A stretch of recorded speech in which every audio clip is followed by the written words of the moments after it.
didn't know what that was. And then when we were going for our final practice, I still practiced anyhow, but it just went blank. It just said, let's begin, and it went blank. Oh. So So, hopefully this will work this week. so Yeah. consistent, regular practice with commitment over a length of time changes the mind. If I am translating a particular verse, I remember long back, perhaps in 1992 or 3, Casey went to India to see my master's monastery, the one monastery which is at the bank of the Ganges and the other one at the height of 12,000 feet in the Himalayas. So we were in the Himalayas, and I went for about a week, and so in the evening, master was lying on the couch, and he said, for how many days you are here? I said, just for about a week. Oh, so he said, look at the Ganges river, and it's a beautiful sound, and you are with the master, and you have come only for a week. So I looked at him and I said, no, it is done, as long as you want me to be with you, I will remain with you. So we spent about 3 months until the heavy snowfall starts and we come down from the higher to the lower plane. So I don't forget those 3 months. I know I had to be, I was working with the government, and I was not paid for about 3 months. But perhaps those 3 months changed my life. The message is very clear that listening, learning is first. Listening and learning the principles and the practice. You are not listening and learning to me. You are listening and learning to those principles and the concepts. And listening and learning in a live session, then repeat listening every day without fail. What happens? Gradually it brings a sense of detachment. Detachment leads to dispassion. I was just talking to Charlie, and that's what she was saying. I said, yeah, that is the way it works. And when there is a state of dispassion, the mind is naturally steady. I need not to focus the mind, I need not to force the mind, I need not to control the mind. And that natural steadiness of the mind results into a deeper and a higher meditation where the ignorance is gone. That is the entire process. So when I say the consistent listening and learning, before that, all the other practices comes into practice, whether it is a hatha yoga, or you can say the mantra, including the kundalini, all those practices comes much before that. Your mind is not listening, your mind is crazy. So obviously then we have to employ certain methods to bring it on the table. Bring it in the table means that it is now ready to listen. If it is not listening, and I'm not doing the repeat listening, what is the repeat listening? Repeat listening is just the contemplation and reflection. Now some people may think, what they think? I have understood the principle, what you are talking about. So who understands these principles? It is the intellect that understands the principle. The mind doesn't follow it. So there are two parts of it. You look at the beauty, the way at the subtler level these masters understands our mind and the intellect.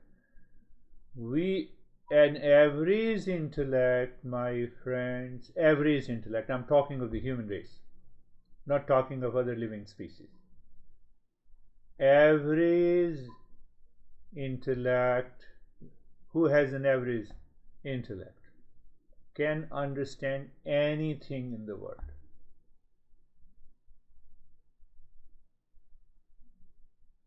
And still we do not undergo a change. Why? So there the master says, one is the understanding in the intellect, and then the understanding has to be realized by the mind. What the mind does, it's a way of life. So one is the vision of life, and other is the way of life. If they do not match, it doesn't work. It doesn't work. You may claim that I have understood all the principles. Very good. You have understood the principles. So my intellect, the knowledge and that understanding must be realized in the mind. That mind means the way of life. My impulsive, instinctive, and nature of the mind should change to bring about a new level of awareness. I summarized. So last week what we did, we understood that it is better, we should recognize the restless mind, which is running after the pleasure.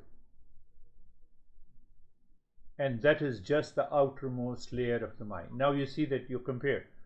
I understood. And now the mind is preventing me. Why the mind is preventing me? Because the outermost layer is full of impurities. Why? What is the impurities? It is going after the pleasure. It is identifying with the body. So once the moment the mind starts looking after the pleasure, the second problem of the mind comes. That is what we say, the projection. Which food you like? I like pasta, for example. Oh, pasta gives me pleasure. It is a projection. Pleasure does not contain in the pasta. Look at it. So the first is the impurities, strong likes and dislikes, and then it colors the pasta, or for example any food that you like or any car that you like.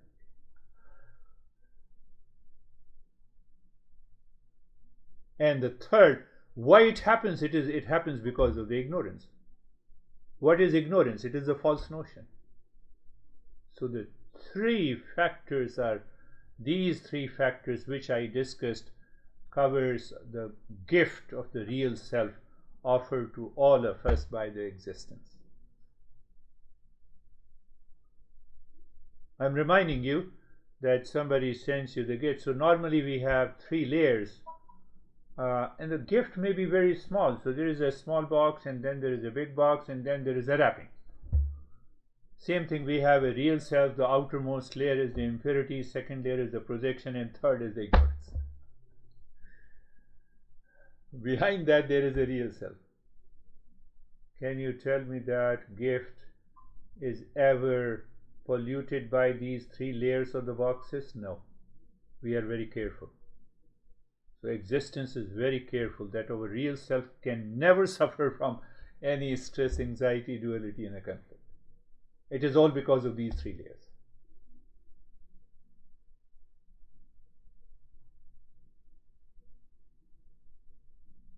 Think. We have to think and contemplate. Whenever we are surrounded by anxiety and duality and a conflict, we have to contemplate and reflect. We have to find out one of these 3 layers, how it is causing me the suffering. If it is not, the moment we explore it, then we get rid of these problems. Any problem you tell me, any problem you can tell me, any suffering you tell me, and I will help you explore how these 3 layers causes the suffering. Why? Because we are not made up of the suffering. This is what the masters have been saying. it is very challenging for us when I have a knee pain to say that I am not suffering. My body is suffering.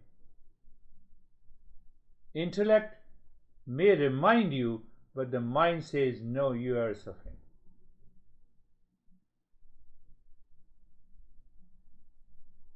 Unless I am detached with the body.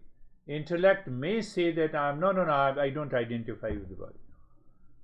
No, but I have a pain, So the moment I say I have a pain, it is a projection.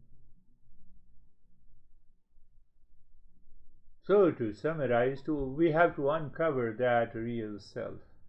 Real self. We had a wonderful discussion with Anne yesterday in her session. So now what comes next? Okay, you say it's the real self. So is there anything false? Yes. That is why we say it is a real self. So in today's session, never forget these 6 characteristics of the real self and compare it with anything that comes to your mind. First characteristic of the real self is, we say, eternal. What it means eternal? It bypasses the time. What it means by it bypasses the time? It was present in the past, it is present in the present, it will continue to be present in the future. The more you contemplate and reflect, your intellect says it means that if I die, my body dies, but I don't die. So it means that real self is different from the body. Simultaneously, I am comparing with the real self and the false. Then the second characteristic comes that real self does not have any shape. Oh, the false have any shape? Yes, body has a shape. Why we say it is a false? It keeps on changing. Charlie, you are the same when you were born, you were Charlie. 10 years, 20 years, 30 years, and now you are still Charlie. Body has changed. Mind has changed. Now you see, comparing real self, false self simultaneously. So now think of it, that if there is a thing which is known as the real self, we are, that is eternal and that has no shape.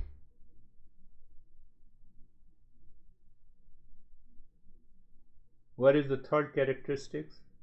It's a very logical conclusion. There is nothing, nothing like cult, dogma, belief and reason. So when you see a thing is eternal, it does not have a shape, then that real self has to be all pervading. What does it mean by all pervading? I'm just giving you a very brief glimpse of it. The entire Gita talks about this. The entire Gita is based on these 6 characteristics, and which helps us to realize the real self. All pervading. So all pervading, just for an example, think of it. Imagine, all pervading means that there is no barrier of your house, my house, your body, my body, your city, I'm already present there and you are already present here. There is no space left where I am not present, where that I is the real self. What is that? That is a pure consciousness. Is that pure consciousness? I am, yes. Why we say pure consciousness? Mental consciousness is always impure. I'm just giving you a glimpse of it with a cause and effect. Why cause and effect? That is known as understanding. Any knowledge we understand by the cause and effect. Anyhow, leave this. We will go deeper. The fourth characteristic is that it cannot be objectified. What it means?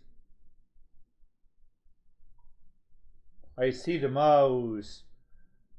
The mouse is an object and I am a knower of the mouse. The moment anything is objectified, it becomes inert. Because I am consciousness, it cannot be objectified. I have a severe headache today. I have objectified, hence I am not headache. I am neither the head nor the headache. I am talking of very higher principles that I will explain to you, but I am laying a foundation today. Fourth one.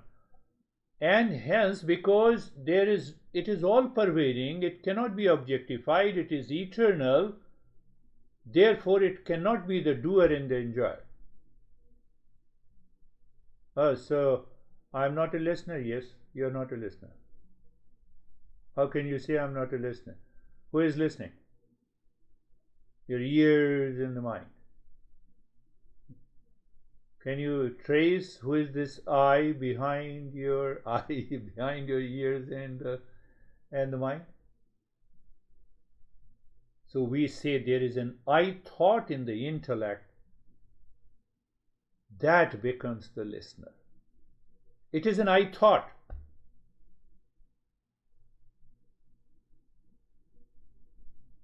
Just to clarify, so that you can listen to it again and contemplate and reflect a little more. We talk of the ego. So normally when we talk of the ego, we say it opposes. Ego means it opposes humility, it opposes, kindness. We are not talking of that ego. That ego is not our subject in Eastern wisdom. The moment we say ego, technically we say it is an I thought. From where it comes into the intellect. And then it slowly slips into the mind, which is impulsive, which has got the impurity and projection and ignorance, and then we say, I am suffering.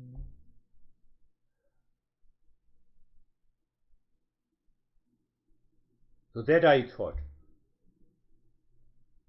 thought claims I am the doer and the experiencer, but behind that there is a consciousness. So that is the fifth. And the sixth characteristic is that it does not undergo any modifications. Modifications means change. It is unchanging reality. Body undergoes a change. First, it is in the womb of the mother, then it exists outside the womb of the mother, then it grows. Body grows vertically, we grow horizontally because of those impurities of the mind. Do you see? Nature does not help the body to grow horizontally. We grow horizontally. It is our mistake.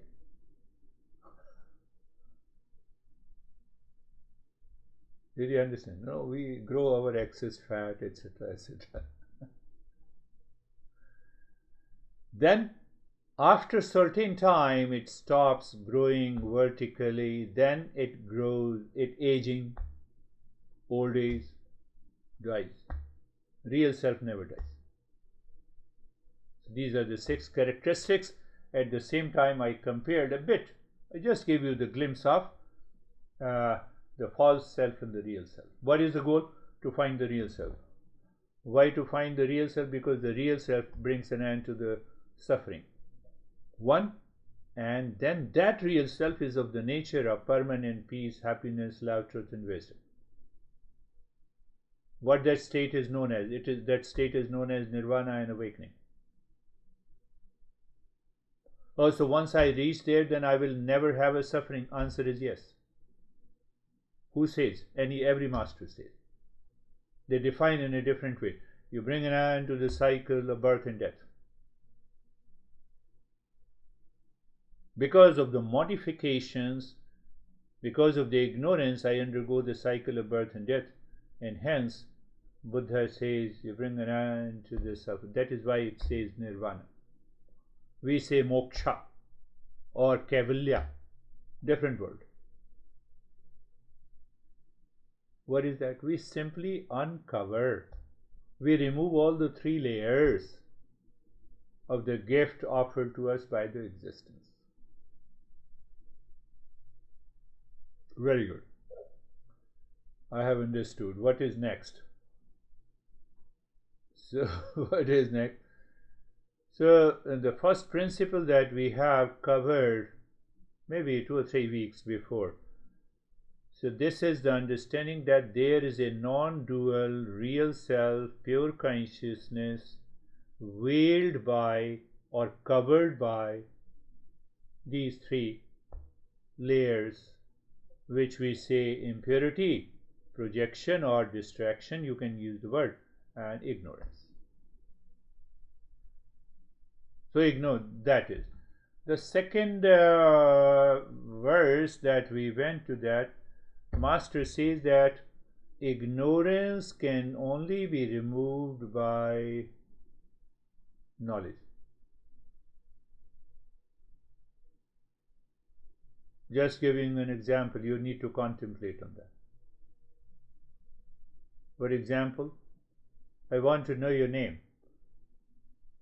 So you say to me, no, first do the 10 minutes of breathing, do meditation, and then you will come to know my name.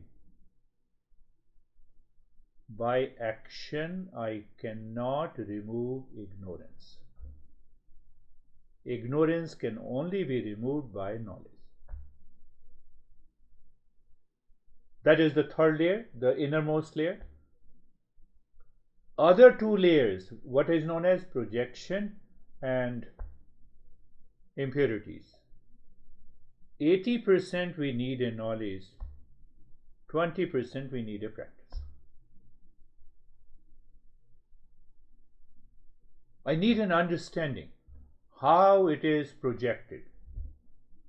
I see the mirage water and I say, let me do the breathing practices so that this mirage will disappear. No, it will not. Are you getting it? But we don't think about it in this way. Because when you do the repeat listening and learning, oh, then your mind clicks, oh yes, you are right. So I see the mirage water which appears real to me. And when I approach the mirage water, I don't see it. It dissolves. The false dissolves. How it dissolves? By understanding the cause and effect, by removing the ignorance by knowledge. That is why we have 3,000 texts. That's why the teachers in this Eastern wisdom keeps on talking and keeps your mouth shut. You keep on listening. Why listening? Because intellect must first understand, and that understanding must be realized by the mind. It changes the vision and the way of life.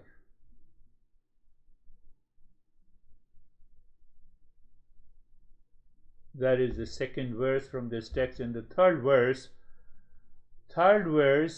again Master stresses. Now you see the way the Master teaches.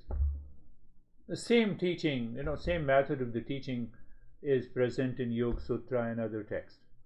So the third verse, it says, as long as the impurities are not weakened, or you can say minimized, or the distractions or the projections are not understood and removed or minimized,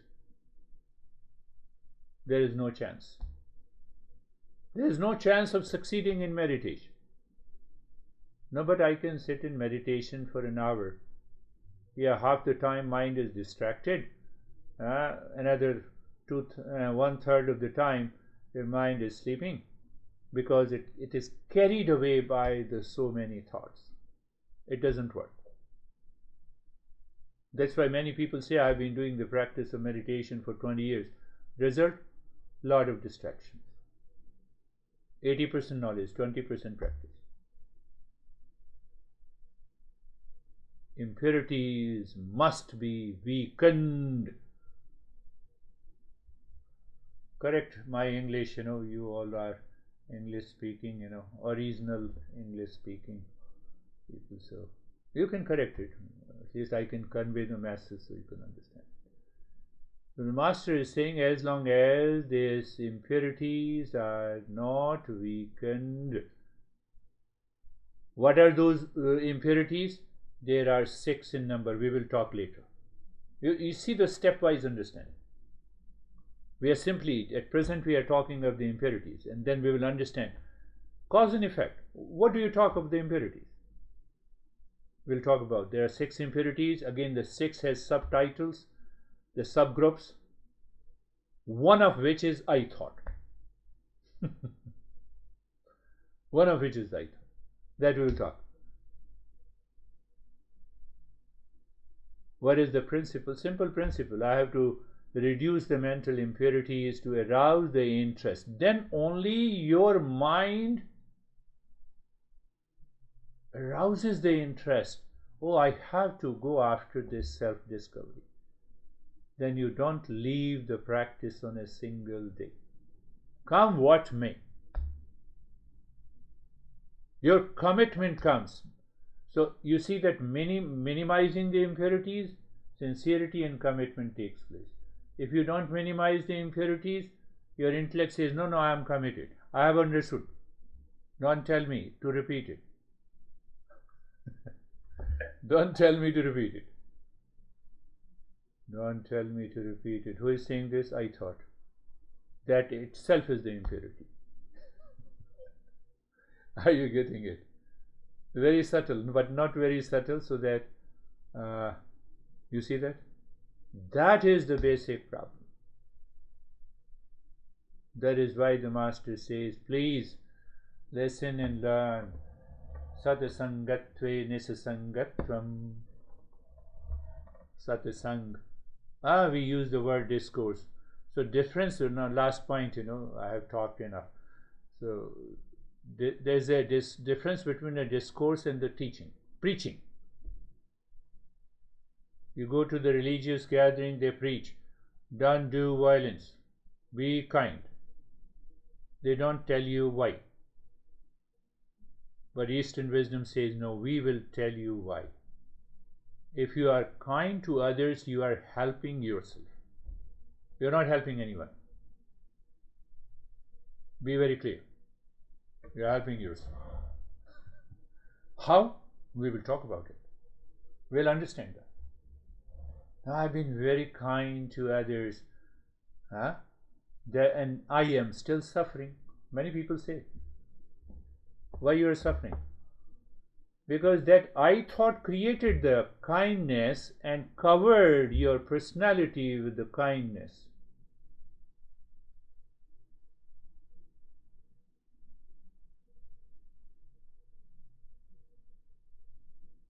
You have been kind to many people. Are you kind to me? Be kind to me. Close your eyes. Let us close your eyes. Why I should be kind to you? That is again an I thought. Eyes are closed. So last week we understood being comfortable in 2 steps. So understand the sub-steps of being comfortable. We are treating the path seriously. So the first way of being comfortable is that you look at what? You look at the neck joint. You don't need to become a habitual. That's why I'm helping you to understand. In each step, I'm using the same phrase in the word for step, but going deeper. So the first, you look at the neck joint, be there, feel the sensation, comfort and steadiness, shoulder joints, sensation, comfort and steadiness, entire body. How fast, but how easy, in a natural way, your body becomes steady. Means what? Mind steady means what? Sensations means mind has started moving within, or I would say looking within. Our goal is not relaxation. Goal is if the mind changes its direction. Oh, that you mean by being comfortable? Yes. The comfort is a byproduct. And the last week I covered another part of being comfortable.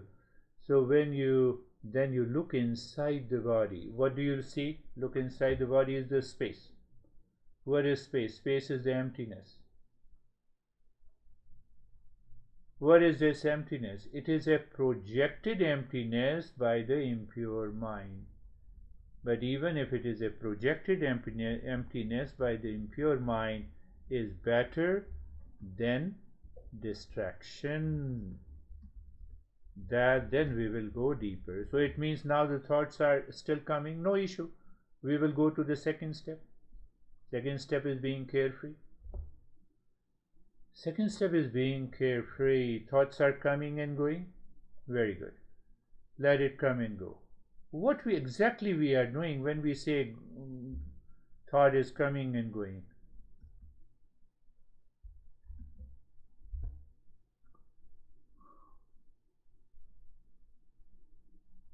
It simply means you are standing across a road and watching the traffic. Traffic is going and coming. What it means? So using that simile in a metaphor means no thought belongs to me, no thought is me and mine. Don't use the prefix me and the mind before any thought, unwanted, unwelcome thoughts. So what it means? You are teaching the mind, what you are teaching? You are teaching the mind, educating the mind. I would use the phrase, you are educating the mind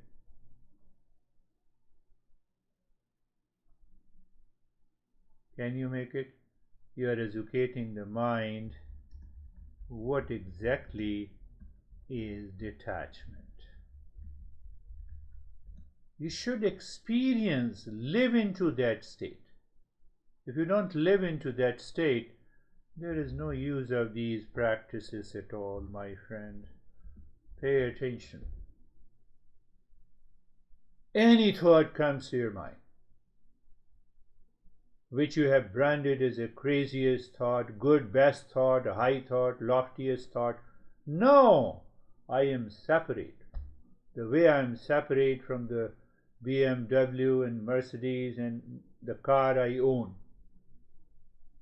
No effect.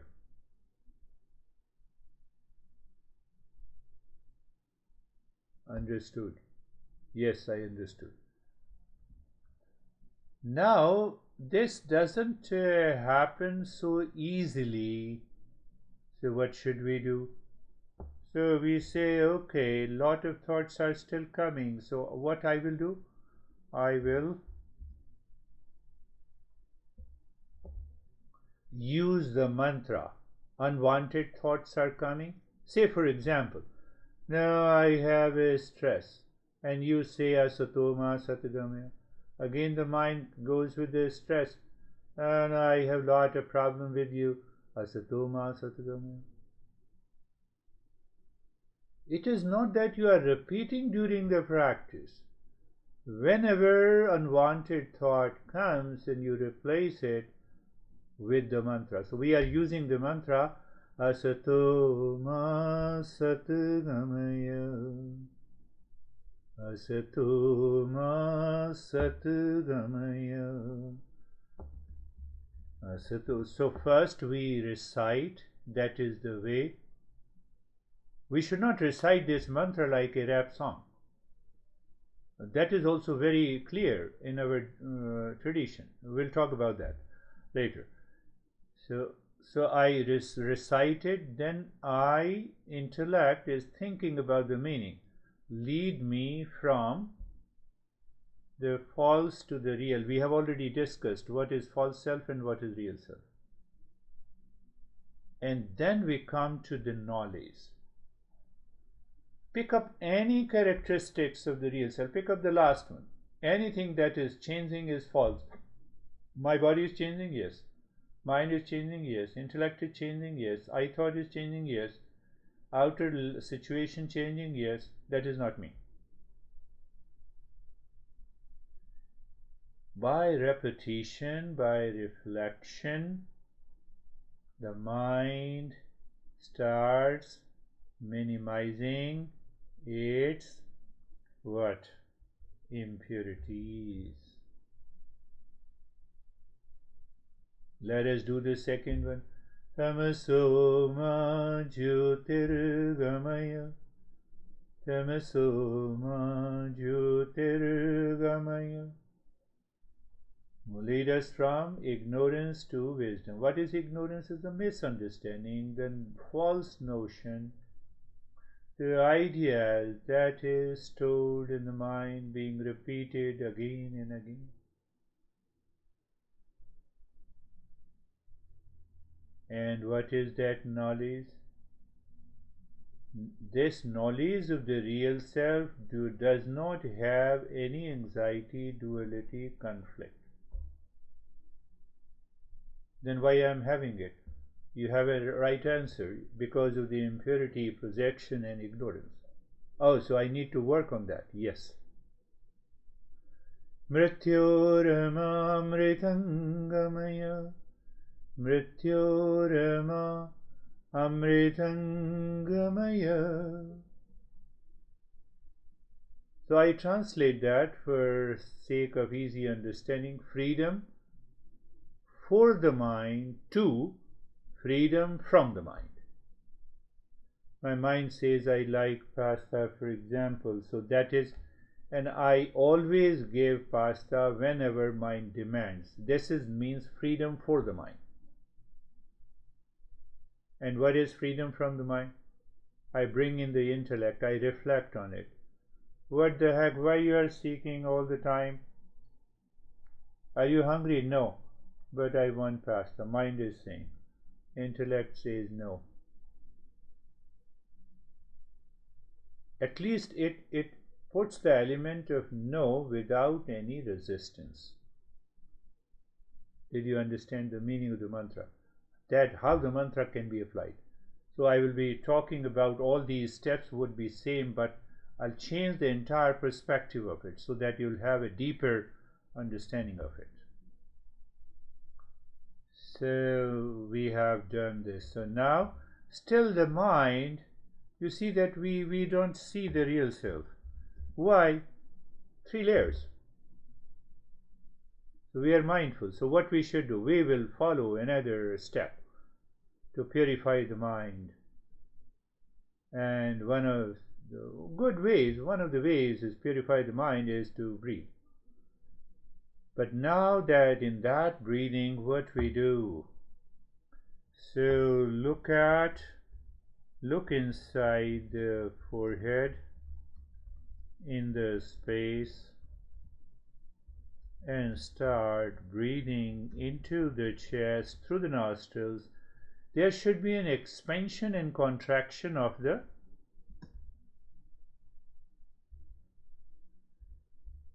rib cage. So expansion and contraction, it means what? You are aware of it. Expansion of the ribs. Third, rhythmic breathing. Third point of awareness, you are keep looking into the space. We will add something more later. Continue breathing, and then you will see, because your mind keeps looking inside, it is not running after anything while breathing has a tremendous effect. Why? We will understand that.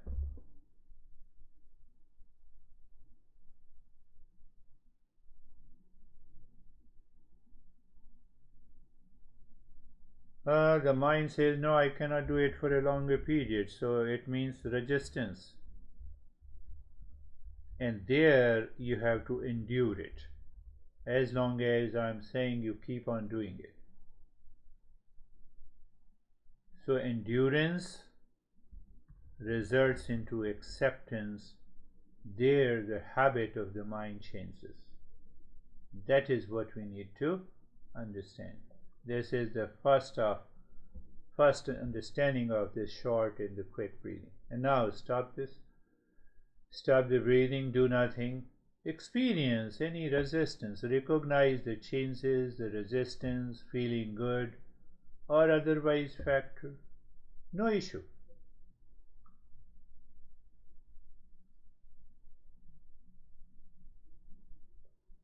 So I picked up a practice based on the group. Another step, you look at the breath and start breathing deep, silent and slow. So what it means by the deep, silent and slow breathing? That first, as the breath goes in, first you inhale into your belly. Inhale into the belly. Why I say at least you feel the sensation there. And you continue breathing. Then you breathe into the chest. It is one breath. And as you exhale, you breathe out from the belly and from the rib cage.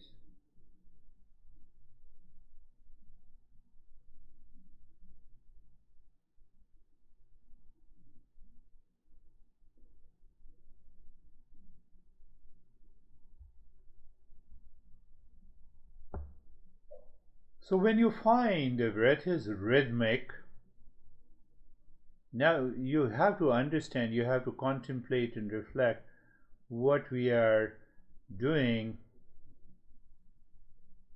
in this step.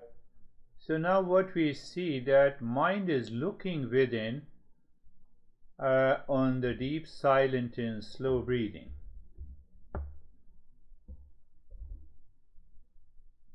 We did the deep breathing and we are doing the deep breathing.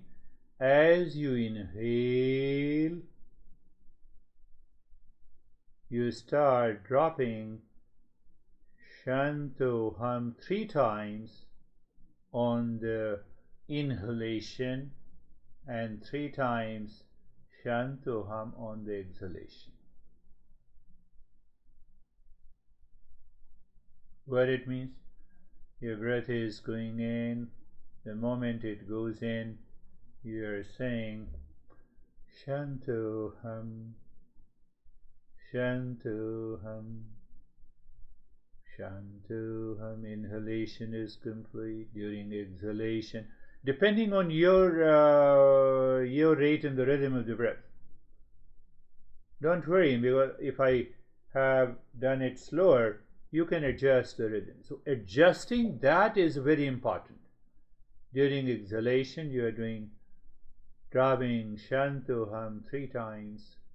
Shanto Hum, Shanto Hum, Shanto Hum.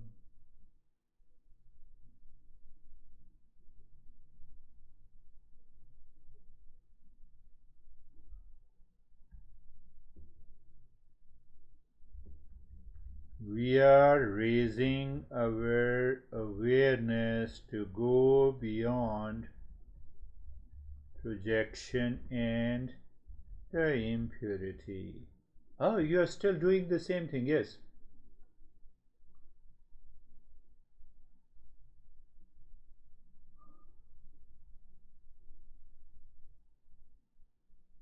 You will discover the body becomes naturally steady. You need not to make the body steady and motionless. You may feel a tremendous sensation in and around the body. That too is good, except no resistance.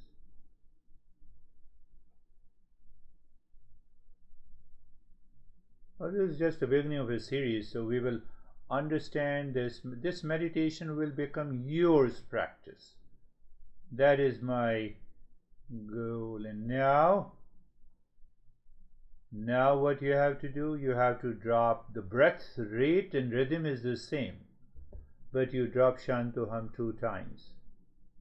Is the mind ready to say little in a singing tone? Shanto Hum, Shantuham. We don't want the mind should be mechanical. The length of the breath is the same, but only two Shantuham. But this time it's more softer. The mind finds more space. What is going to happen? The mind continues to live within. We'll understand that in the following sessions deeply. I'll explain each and every aspect.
And now drop only one Shantuham.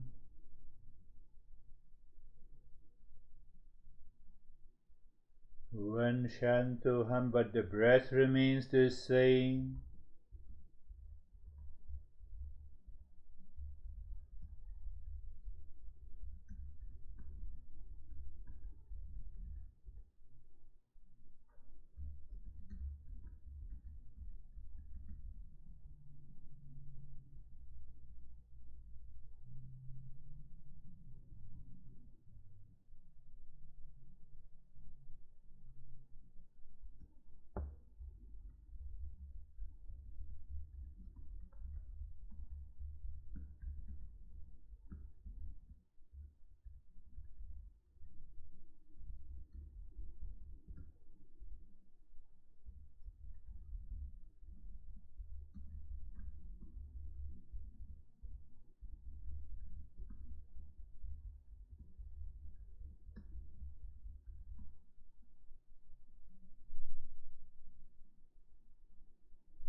And now we leave the active part. What is the active part? Allow the breath to be normal.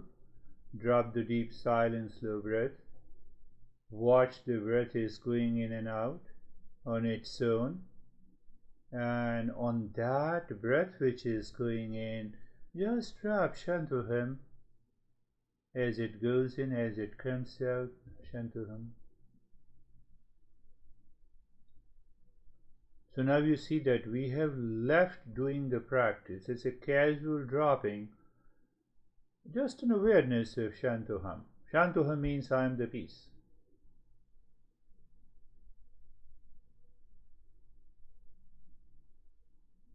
When you find non-verbal awareness of the Shantuham merges with the breath incoming and outgoing breath, you are definitely in a deeper state. You are doing nothing.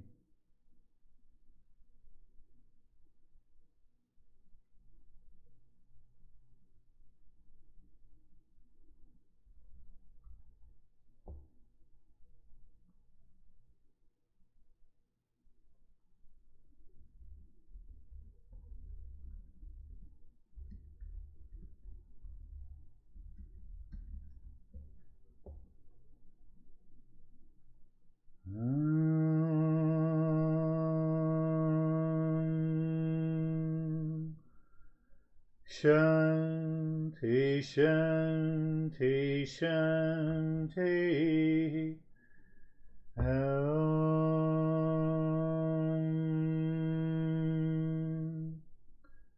Shanti, Shanti, Shanti. Om.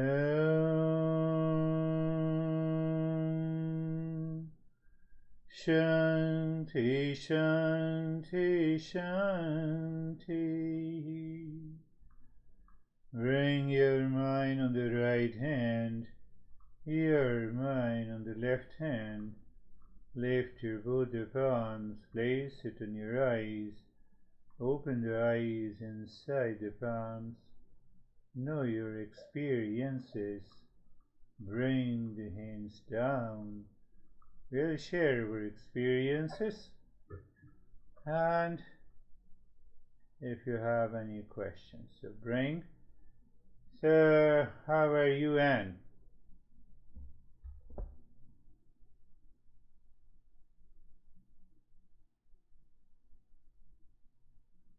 I turned it off. Is it on? Yes. Yes. Okay. Yeah, I feel very good, very still inside, and Good. my mind empty. Mind is empty. Wonderful. That is wonderful. How are you, Charlie?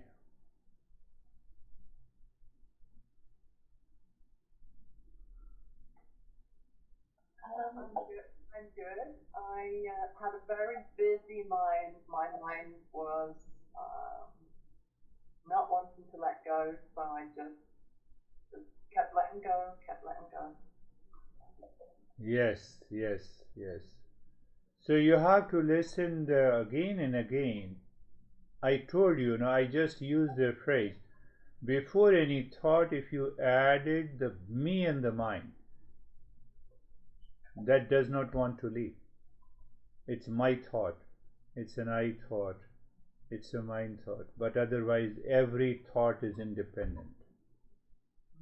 You say any thought, it can be my thought, it can be your thought, it can be anybody's thought. So why the mind is busy? Because me and mine. So that sense of detachment has, sometime it comes, sometime it doesn't come. It's okay. It's a part of the journey. How are you, Casey? I am well. I don't usually have a lot of mind interference in the form of thought. Today I had a little bit more, my body, not me, had a little bit more pain. And so I found it interesting that my mind was running two mantras at the same time in busyness. So I could hear Shanto hum in the forefront, and I also heard I am not my body running at the same time. Maybe I directed that thought, but it helped me not have the pain. It helped me not have the throbbing in my knee or the other, stuff that the body has. So I had less body distraction this week than 2 weeks ago when it was more of a twitching in response, a tightness in the body. Today, I was having a pain day, so I heard both mantras at the same time. I didn't have much in the way of thought. I just had mantra or nothing in thought and notice the body with some pain. But it wasn't pulling me out. Was that helpful? Yeah, yeah. So I one, know, yeah, yeah. and I do know I'm not the body. I know that. In my heart of hearts, I know that I'm not tempered by this body. But the body still has a way of producing pain that's unwanted. And I found this helpful in in working through that. Yes, in the beginning it is good. So I know by sure that I am not the body. I sure that this is not my house, this is the neighbor's house. So whatever is happening in the neighbor's house is not mine. So even the pain is not mine.